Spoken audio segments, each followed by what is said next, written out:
Qui a dit que les herbes folles étaient si mauvaises pour les viticulteurs? Sûrement pas Frédéric Albaré.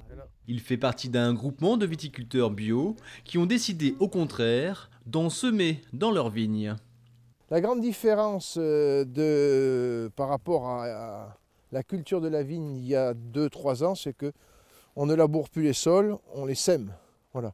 Donc la seule partie labourée, c'est le pied, mais après, tout le reste est semé à l'automne, comme cette rangée, et au printemps, pour la rangée voisine. Voilà.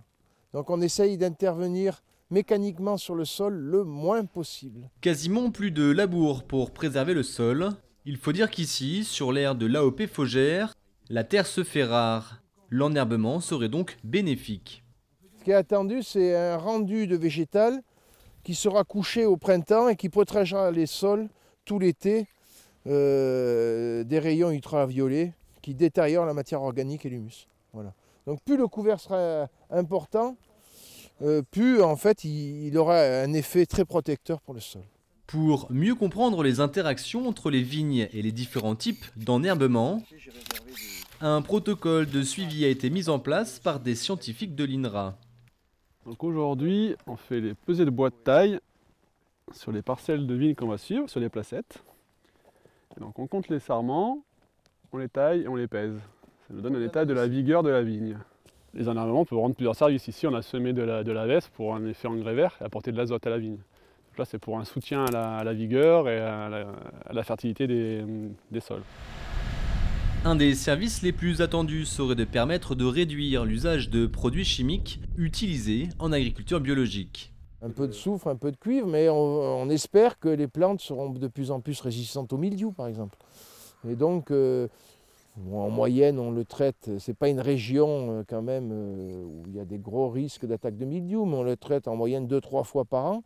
Si on pouvait faire à terme un traitement de moins, ça serait bien. Un souhait qui semble cohérent selon l'équipe scientifique. Planter une espèce en même temps que la vigne, ça concurrence la vigne. Et un des effets est de diminuer la vigueur de la vigne.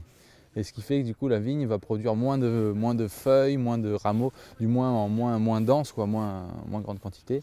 Et ça crée du coup des conditions moins favorables aux champignons, puisque les champignons aiment beaucoup l'humidité. Le tout est de trouver le juste équilibre pour éviter une concurrence trop importante.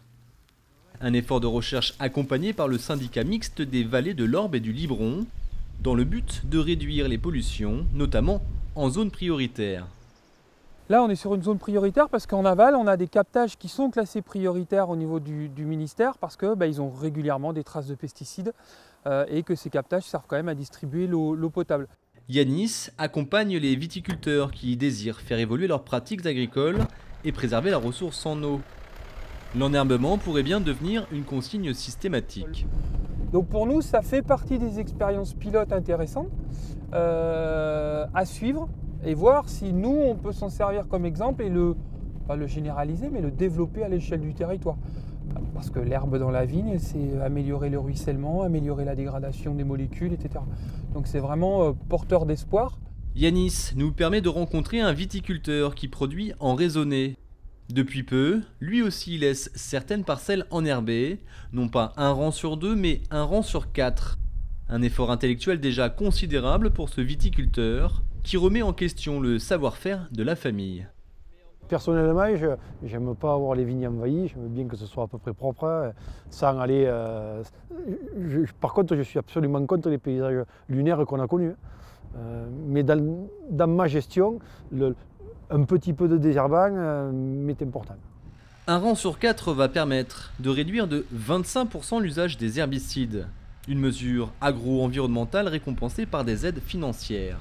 Ce travail supplémentaire qu'on demande, nous, par rapport à un passage de produits chimiques absolument partout, cette mécanisation, ce travail supplémentaire, en fait, il est compensé qui a été calculé par une prime à l'hectare. L'agriculteur ne fait absolument aucun bénéfice sur ces MAE, ces mesures agri-environnementales.